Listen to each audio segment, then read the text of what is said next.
my name is Daniel Navarro, and I'm going to be talking about the causes of the War of 1812. So some of the subtopics, we're going to break it down to some of the behind-the-scenes issues Great Britain did, conflicts between France and Great Britain, over-the-sea issues with American trading, social issues in America, economic issues in America, and political issues in America. So we all know that America won the Revolutionary War and that Britain lost, and that Britain was obviously upset about that. And so when America wanted to move westward to gain more land from the farmers, Britain supplied the American Indians with guns so that they could protect their land and prevent America from moving west.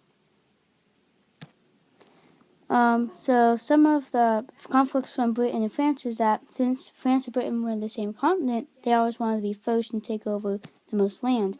But that affected American trading because since Britain and France were in wars, they couldn't really trade with them.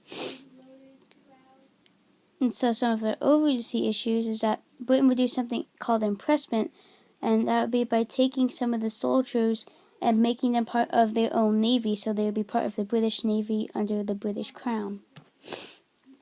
And some of the economic issues is that because of that, America would lose a lot of the trading supplies and some of the soldiers, which would cost them a lot of money.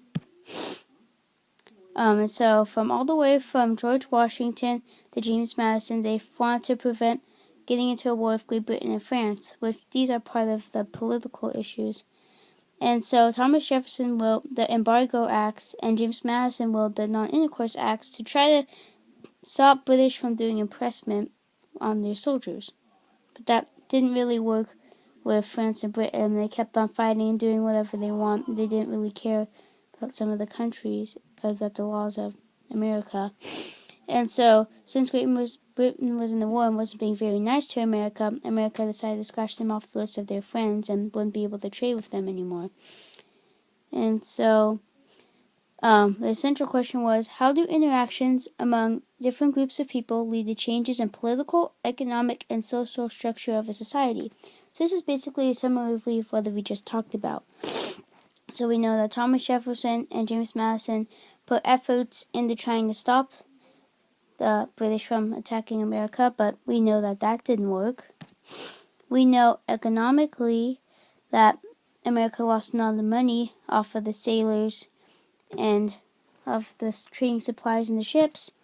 And we know that socially, they lost Great Britain as a supplier and knew them as someone that they were at war with. And so this is the end of my presentation, and thanks for listening.